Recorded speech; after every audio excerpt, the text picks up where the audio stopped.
Bismillahirrahmanirrahim. Assalamualaikum warahmatullahi wabarakatuh.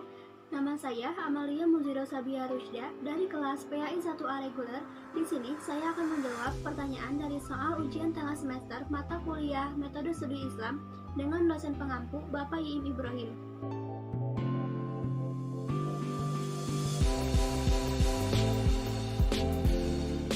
Menurut pemahaman saya, metodologi berasal dari kata metode, yang berarti cara atau proses yang dilakukan untuk memudahkan suatu pekerjaan.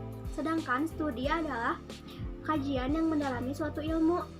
Sehingga dapat disimpulkan bahwa metodologi studi Islam adalah cara atau proses yang digunakan untuk memudahkan dalam pengkajian Islam. Islam telah ada sejak zaman kenabian. Pada saat itu, Islam terus berkembang, namun perkembangannya tidak semudah apa yang kita lihat. Saat ini, ajaran Islam mengalami kemunduran, hingga akhirnya berjaya hingga saat ini. Pada tahun 1800 Masehi sampai dengan sekarang disebut sebagai Islam modern.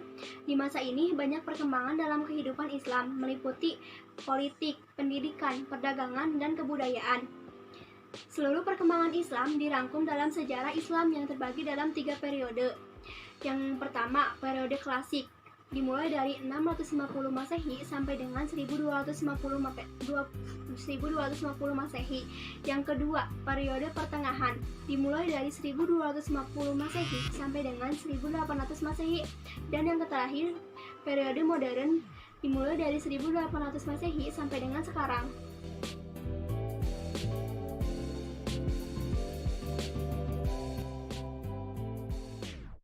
Yang pertama, Islam sebagai doktrin yang sumber kebenarannya berasal dari Allah Subhanahu wa taala sebagai ajaran yang rahmatan lil alamin, menjadikan pemeluknya senantiasa dapat menerima dan beribadah sesuai dengan syariat. Contoh doktrin Islam yaitu meyakini Rasulullah Allah, mendukung Islam. Yang kedua, Islam sebagai gejala kebudayaan. Di dalam peradaban masyarakat sangatlah banyak, diantaranya adalah agama Islam yang mengajarkan mengerjakan sholat. Dari satu ajaran tersebut melahirkan berbagai budaya, yaitu manajemen waktu umat muslim yang berubah, di mana harus bekerja dan juga beribadah. Akhirnya tempat-tempat ibadah seperti masjid menciptakan budaya kebersihan, karena setiap sholat hendaknya bersuci atau berwudu terlebih dahulu. Selain itu, terdapat kebudayaan lain seperti berpakaian secara islami, menutupi aurat, kebudayaan dalam berjumpa sama muslim, yaitu dengan mengucapkan salam, menghormati orang tua, dan bersedekah atau budaya membantu sesama umat yang membutuhkan dan sebagainya. Lalu sebagai interaksi sosial di masyarakat, seperti dalam aspek muamalah atau jual beli dalam musyawarah. Sebelum datangnya Islam, dua aspek tersebut saat itu sangatlah kacau karena banyak mengakibatkan kerugian dan penyesalan.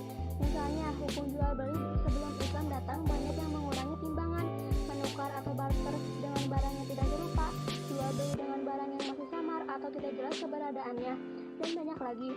Yang terakhir, dimensi keilmuan dan keagamaan, contohnya objek kajian Islam seperti kalam, fikih, dan tasawuf.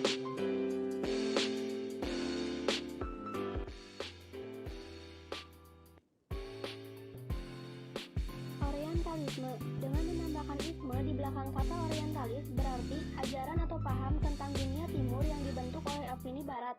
Walaupun orientalisme mengandung konotasi negatif di kalangan para penulis timur, tetapi dalam pemaparan ini menggunakan pengertian secara definitif, yaitu sarjana barat yang mempelajari dunia timur termasuk dunia Islam dan agama Islam. Menurut Hasan, faktor yang menyebabkan munculnya gerakan orientalisme dikarenakan pergulatan dua dunia, yaitu antara Islam dan Nasrani di Al-Andalus, Rusia dan Sisilia. Di samping itu juga, imbas perang salib secara khusus menjadi pemacu orang-orang Eropa melakukan pengkajian terhadap dunia Islam. Dengan demikian, bisa disimpulkan, sejarah orientalisme pada fase pertama adalah sejarah tentang pergulatan agama dan ideologi antara dunia barat yang diwakili Nasrani pada abad pertengahan dengan dunia timur yang diwakili Islam.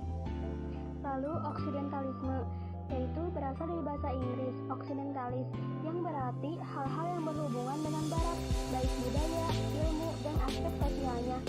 Secara terminologis, oksidentalis adalah suatu cara dan kebiasaan yang dilakukan sarjana timur untuk memberi karakteristik dunia barat, mencakup studi tentang budaya, bahasa, sastra, agama, dan berbagai mengenai kebaratan. Berbicara tentang latar belakang dan sejarah munculnya oksidentalisme, tidak bisa kita lewatkan begitu saja. Sejarah kecemerlangan peradaban Islam dan masa kegelapan peradaban dunia Barat. Sejarah telah mencatat era kecemerlangan dunia Timur, khususnya peradaban Islam. Bahkan peradaban keilmuan Barat berhutang budi dengan peradaban keilmuan Islam, dan ini tidak bisa dipungkiri lagi. Kita ingat masa-masa kegelapan dunia Barat sebelum masa kebangkitan. Doktrin gereja sangat mendominasi dan mengekang kebebasan mereka dalam bertindak, bahkan dalam berpikir. Pertama, tradisional, yaitu cara beragama berdasarkan tradisi. Cara ini mengikuti cara beragama nenek moyang, leluhur, atau orang-orang dari angkatan sebelumnya. Yang kedua, formal, yaitu cara beragama mengikuti orang yang berkedudukan tinggi atau punya pengaruh, baik dari pengaruh lingkungan atau hal yang lainnya. Yang ketiga, rasional, yaitu cara beragama berdasarkan penggunaan rasio. Cara beragama ini dilandaskan dengan ilmu pengetahuan. Yang terakhir, metode pendahulu, yaitu cara beragama berdasarkan akal dan hati.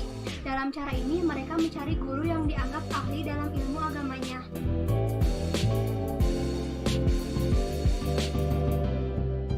Yang pertama, pendekatan nakli, yaitu pengkajian yang dilakukan berdasarkan dalil, yaitu Al-Quran dan As-Sunnah. Contohnya, menetapkan suatu hukum yang langsung bersumber dari Al-Quran dan As-Sunnah.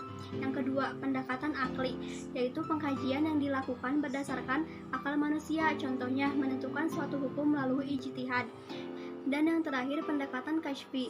Metode ini dipergunakan oleh para sufi untuk memperoleh pengetahuan langsung dari Allah dan dengan intuisi sebagai pemberinya dan bukan melalui nalar. Contohnya, dalam memahami sifat-sifat Tuhan, tidak didekati secara mistik, ritual, dan formal belaka, tetapi lebih ditangkap dimensi lainnya. Mungkin cukup sekian dari saya. Mohon maaf bila ada kesalahan. Wabillahi taufiq wal hidayah. Wassalamualaikum warahmatullahi wabarakatuh.